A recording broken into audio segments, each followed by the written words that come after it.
Welcome to Beyond Bitewings, the business side of dentistry, brought to you by Edwards & Associates PC. Join us as we discuss how to build your dental practice, optimize your income, and plan for your future.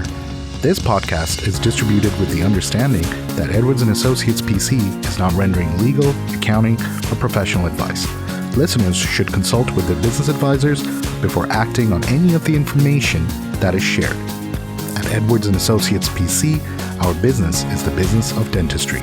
For help or more information, visit our website at eandassociates.com.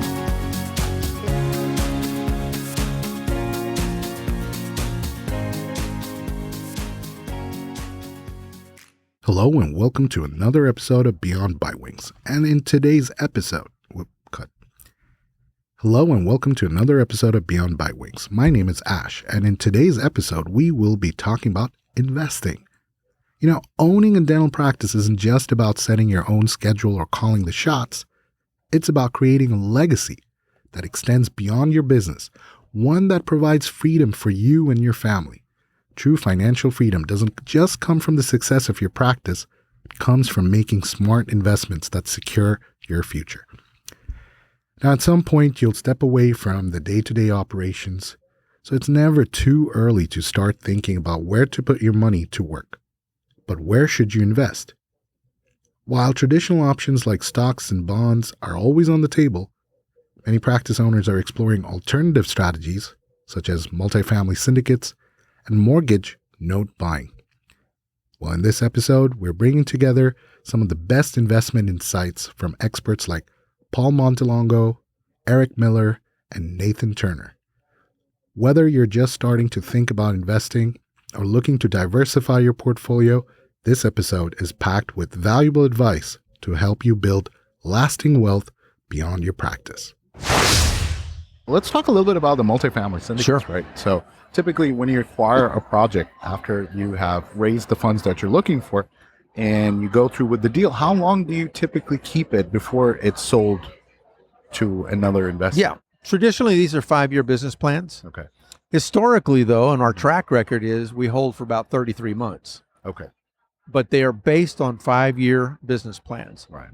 If it would go into a 6th year, it would just be because it makes sense, or maybe the market is telling us it's not quite ready to sell. Right. But the other side is true also. You know, we can have a 5-year business plan, and what's happened up until now is the market tells us, okay, your property is ready to sell for optimal value at 33, 34, 36 months, that sort of thing.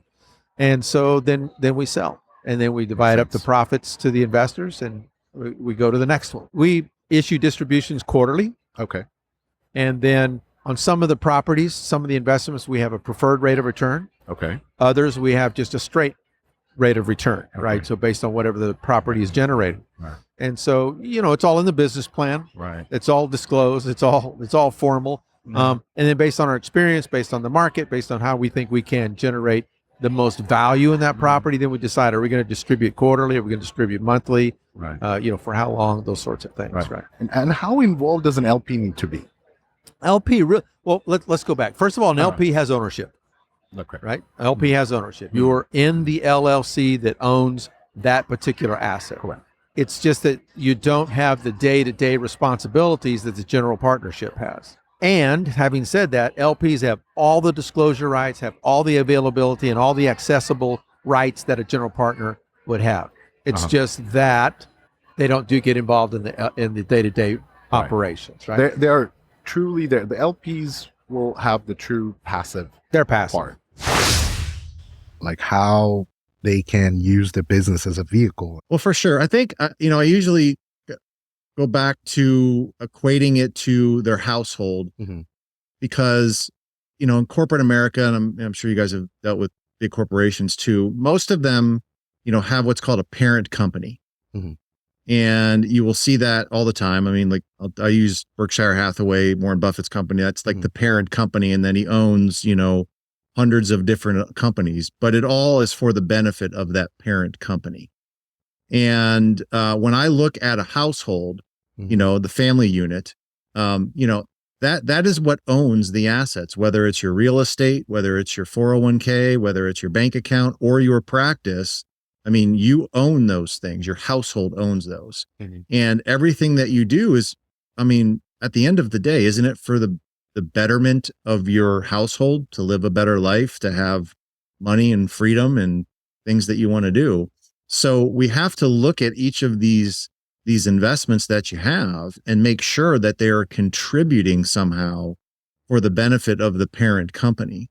Mhm. So that's typically, and where I see practice owners fail in that is that most of them don't pay themselves near what they should for Mhm. owning the practice and doing all the roles that they play. Mhm. So I can dig a little deeper in that if you'd like me to, but that's the basic concept that we operate with. Mhm. Yeah, that's a thing that we have seen as well, that they aren't taking enough in wages.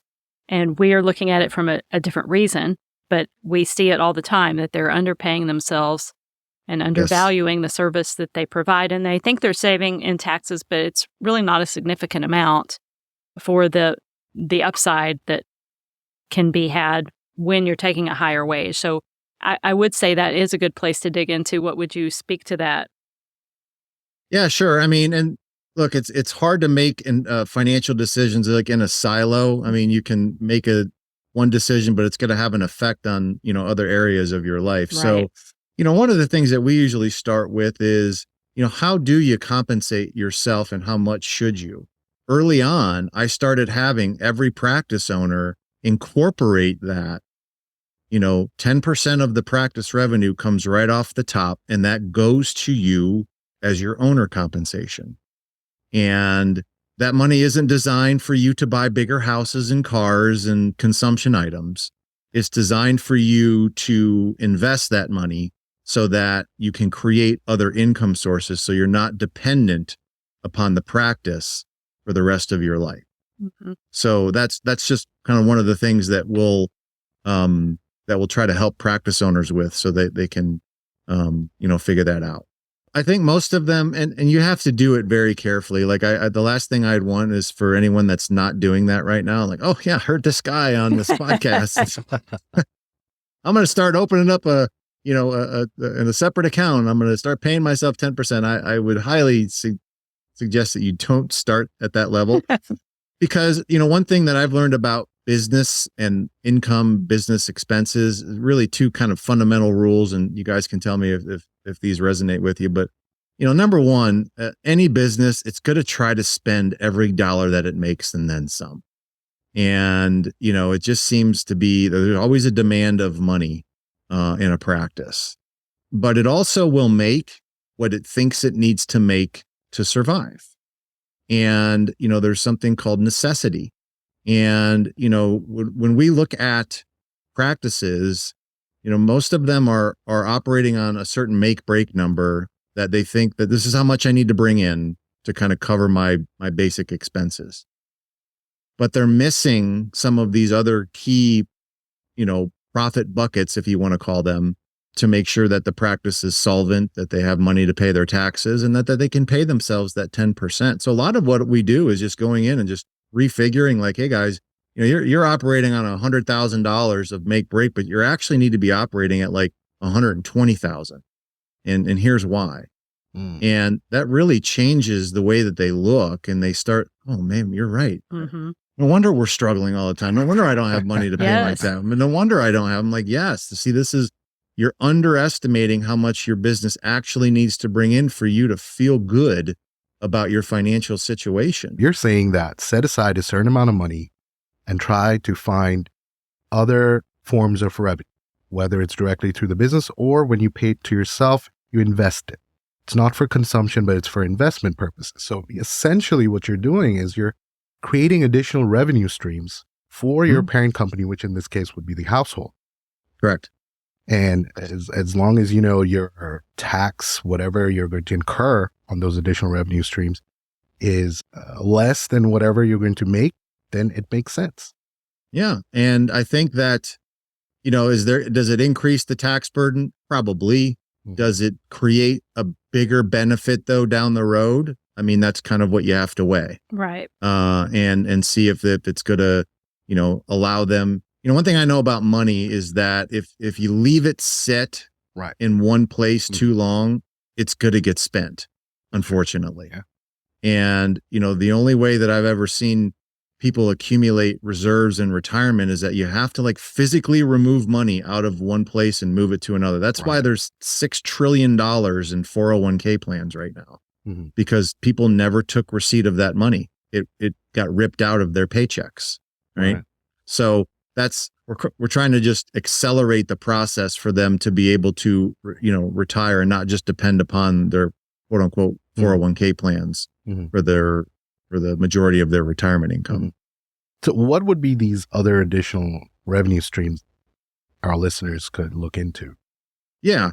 So, and I'm not advocating one or the other. There's generally 3 to 4 that we'll look at, and these are categories. And all we're trying to do is make sure that you're allocating money into places that, number one, can pay you back at some point in time, that will create cash flow. Maybe there's some tax benefits for investing in these types of investments. And there is some level of protection from the money. So there's 3 buckets that we'll typically look at. One would be just like traditional stocks and bonds. So maybe like a dividend or a municipal bond portfolio of some kind. So I have the money, a 10% taken out. I have that set up in a separate account. We call it a wealth storage account, which is kind of a fancy name. Right. Yeah. And the money will sit there, and then we get it in motion. Okay. We put a percentage in, maybe a stock or a bond portfolio. Another bucket may go into a real estate bucket. And, we can go into all kinds of different, areas of that, but real estate that you either buy by yourself, or maybe you buy with a partner, or maybe you a syndication or a private placement, but it's primarily going to be in some kind of a real estate bucket. Okay. And then we'll look at insurance-based products. This could be like cash value life insurance, annuities, if they're appropriate for that person, because I get protection and guaranteed income from there. I'm just not one of these advisors that okay, it's just stocks and that's it. Or, hey, it's just real estate and that's it. Or I really, as a fiduciary, I kind of think I have to look at all these and do they have merit? Can they provide cash flow? Are they predictable? And will they get their money back? And that's what I'm looking at when we're trying to look at a portfolio for them. I see. Okay. That's interesting. Yeah. There's a wise person I know by the name of Michael Cordell. And he always says that, to make money, you have to make sure that the money's constantly in motion. Yes.